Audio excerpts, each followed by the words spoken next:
Dr. Malloy, thanks for taking some time to talk to us. First conclave in what, more than 10 years? 12 years. 12 years. 12 years, yeah. Why do you think these are such a spectacle of even people who aren't in the Catholic faith? Yeah, people really want to see, celebration. Even though we're not a royal country, we love royalty, and we like watching the British royalty. And I think now and again we like watching a little bit of Catholic pomp and circumstance. So that's, I think, the American curiosity. On the Catholic side, it's, these are old rituals, old dress, the colors, the red for martyrdom. That's the symbolism. And, we like our traditions. We don't like to just change them willy-nilly. So that's part of it. I think part of it also is the formality is meant to express what we believe is going on. It's something very important for the future of the church and the world. Who are we going to elect? Not we, but who are the cardinals going to elect? It's an important deal. We believe that Jesus established the successor of Peter and his successors as the foundation of the unity of the church. So if we're all over the world with believers following the way of Christ, how do we unite these believers in so many different languages, countries, ideas, backgrounds? How do you keep it together? The office of Peter is important for that. Not the only thing, but it's a crucial aspect. So all the pomp and circumstance is meant to draw attention of the cardinals, for one, I think, draw their attention to the weight of the situation. So all of the cardinals from all over the world are inside the Sistine Chapel to do these votes. Kind of explain what they did this morning, our time. What did they do? They were they were taking an oath, and then they got locked inside. Yes, so they take an oath. There was a mass that preceded this. Then they're preached to by two preachers. We know the identity of one, Conclave, and he's the papal household preacher. And so he gave them a spiritual lesson to try to lift their minds up. The situation is they're in the location. They're in the Sistine Chapel, where one wall is the Last Judgment. Pope John Paul II wrote the big instructions. They've been amended a little bit, but those are what we have. And he drew the attention of the cardinals to this painting on the wall to say, remember the Last Judgment, and you want to make a decision that before Jesus Christ is for the good of the church and the world. So 2 votes in the morning, 2 votes in the afternoon. Today, this day, their first day, is just 1 vote. Just 1 vote. So by the time this airs, we might see black smoke. Yes. It's not or white. It's not common that we would get a first ballot pope, huh? I don't think so. So it used to be by acclamation, and then if they couldn't have by acclamation, they would go to a vote. And John Paul II abolished the acclamation, so now it's just votes. But in the really old days, it was the clergy and the lay people of Rome that would do this by acclamation. And then eventually it becomes cardinals in 1059. The move is to have cardinal electors. And then there's a whole history on various ways they do it. But yeah, I don't expect white smoke this afternoon, but if we have it, wow. Talk about Pope Francis. What do you dissect and think his legacy will be? He rubbed some the wrong way, and then in some people's eyes made the church move in a more progressive direction. What do you think he will be known for? Yeah, so I define progression as getting closer to God, and I think that people who appreciate what Pope Francis had to offer will point to the face of mercy, the mercy of God reaching everyone in every circumstance. So this is something we've believed, and we always believe it, but people appreciate that he brought that to the fore. And what I think we need going forward is to remember the truth is the foundation of mercy and love. So that, let's say, if we want to be friends, we will each other good. You want my good, I want your good, and hopefully I want your true good. And so truth is the foundation of love. Our Lord said that the truth will make you free. He didn't mean free from goodness, he meant free for the good. And so that's why I think that now many people are confused, both in the church and outside the church, as to what does the church believe about X, about the moral teaching this or the doctrinal teaching that. And I look forward to a pope that will bring us that clarity. I think that's probably what the church needs above all, is retaining that heart of mercy, that beating heart of mercy, and clearly outlining the direction towards the truth. Pope Francis appointed 80% of the cardinals that are voting to replace him, to succeed him, right? How much do you think that will influence this decision? It's going to be very influential on the one hand. On the other hand, I think the cardinals don't have a unanimous vision. The cardinals that he appointed don't have a unanimous vision as to what is the best direction forward. I think there was some sense that we need to recover kind of clarity on many issues. Some cardinals became a little bit more outspoken towards the end of his pontificate. So I think it's going to be difficult for them to arrive at a 2/3 majority. There's a saying, I guess, in the Catholic Church that says the front runner enters the front runner and leaves a cardinal. Yeah. There's a lot of names that have been thrown out there, but what types of ideologies or visions do you think the new pope will be someone similar to a Pope Francis that may have rubbed some people the wrong way, or do you think it could be, going back to a more moderate type pope? So it could be any number of things, and one never knows all that the cardinals are thinking.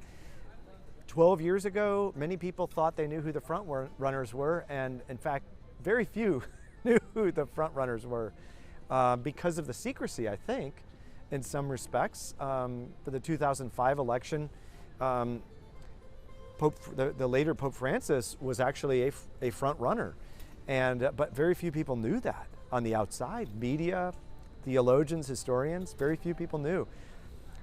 So there are competing ideas as to what we need. So some people might say we need a pope that would stress the synodality of the church.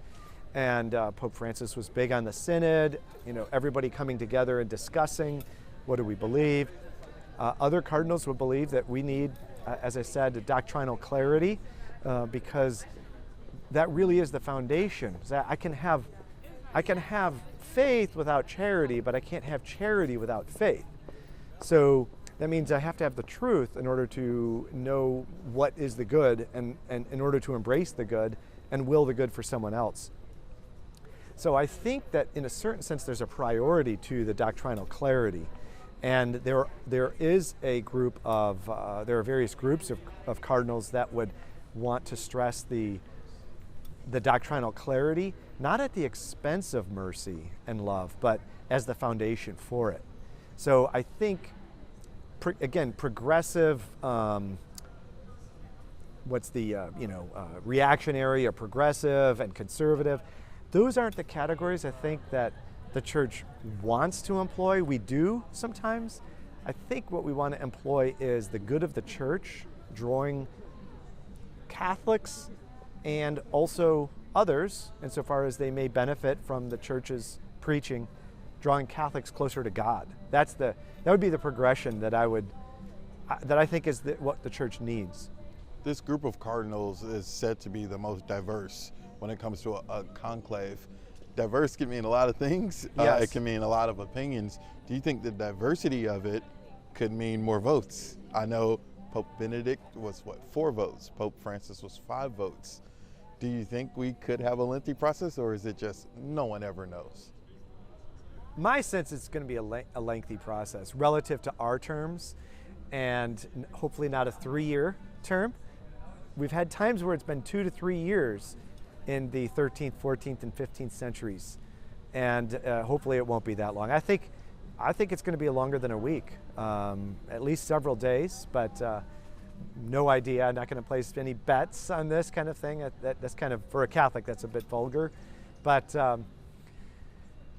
yes, there is quite a bit of diversity, and the cardinals need to make up their mind, and it may take them a while to see who the front runners are. Once you get to 33 ballots, then there's only going to be 2. And then the process will speed up. And about after 7 votes, there's a break. About 4 votes. There's 4 votes per day on a normal day. Today, just 1 vote. So, it could be a week. Do these guys talk? I mean, we have cell phones and things now, Yeah. and while they are in different parts of the country, I mean, people have seen the movie Conclave. Are these gentlemen talking before this? Absolutely. So now they are forbidden to do, before the Pope dies, they are forbidden to do, canvassing, promoting a successor beforehand. Obviously, there are some informal ways they might, make their judgments and form friendships and things like that, but they're forbidden to do any kind of formal picking of a successor before the Pope dies. And it's a pretty severe penalty that is issued for that. So is there politicking? Yes, there is. I mean, there is. In a human sense, there is like, hey, who would be a leading vote? I'm not going to cast my vote for someone who's going to get just my vote.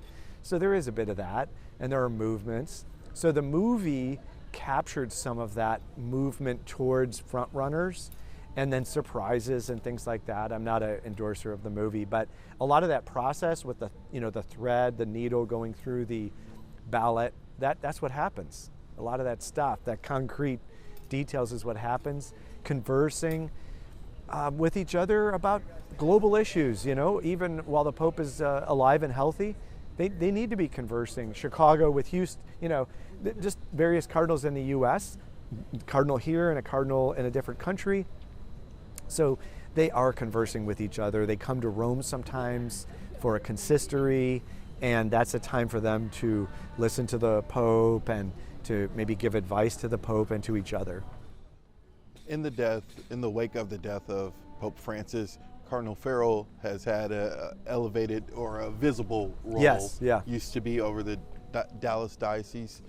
Kind of talk about, one, what are the chances of an American, having a real chance of possibly being the Pope? And then just talk about us having someone who used to be in our area being in a visible role in this process. Yeah. Well, it's pretty remarkable when you see someone who was your bishop and then is very visible somewhere else and higher up, that kind of thing. That's always a remarkable thing, and you always want to say, "Remember us." So you've got Cardinal Farrell, and you have Giovanni Battista Re running the election, and the chances of an American cardinal, I think, are pretty low. And one of the reasons historically for that is that the papal office is meant to unite the global church, Catholic Church, and if a political powerhouse were to have too much influence, that might be not healthy for the church, or the cardinals might perceive it as not healthy for the church. Since America is the superpower, that's why for a good number of years it's been very unlikely that an American would be elected. Nonetheless, it's not impossible.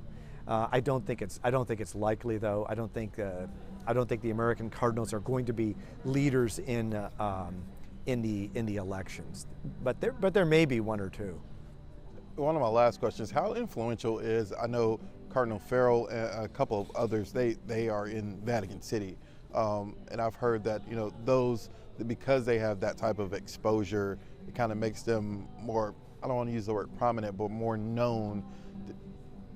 It's still so many factors that goes into this, right? I mean, is age a factor when it comes to, there may be someone that cardinals like, but they may be a little old. Does age play? I know the youngest cardinal is 45, but how much does age play a role in this? I think the younger, the less chance. The cardinals typically don't want someone, unless there is an amazing candidate whom the vast majority believe would be a great leader. In that case, he might be elected and lead the church through decades. That's rare. I think right now you're going to see probably someone who's 75 or older. Over 70, I would think. probably not a 60-year-old, probably not a 55-year-old. That'd be my guess. As a Catholic, tell me, what does this process mean for those who are Catholic, who are watching this? Because regardless of who gets picked, Yeah. right? Everyone, for the most part, is just going to, this is our Pope, this is our Pope. What does it mean as a Catholic to just experience this from start to end? Yeah. I would say it's consoling, because we do believe, a part of our faith is that Jesus established the Catholic Church for the salvation of the world as his institution, whereby to bring that grace to the world. And so it's consoling that we have a leader that we don't vote him out of office. He is the leader, and he's not a despot. He can't change the revelation. He can't change the sacraments. So we rest in his leadership, bringing us together as one people. And that I would say is very consoling, and then also calls us to pray for him, because those are big shoes to fill. And so we hope and pray that he does a good job. What does your gut say about the chances of a first Asian, first Black? I think a first African, I think there's a good chance of that. And not that it's the number one candidate, but I think that there's a possibility that Cardinal Sarah could be he's one of the top 10 in many people's minds. And that would be remarkable.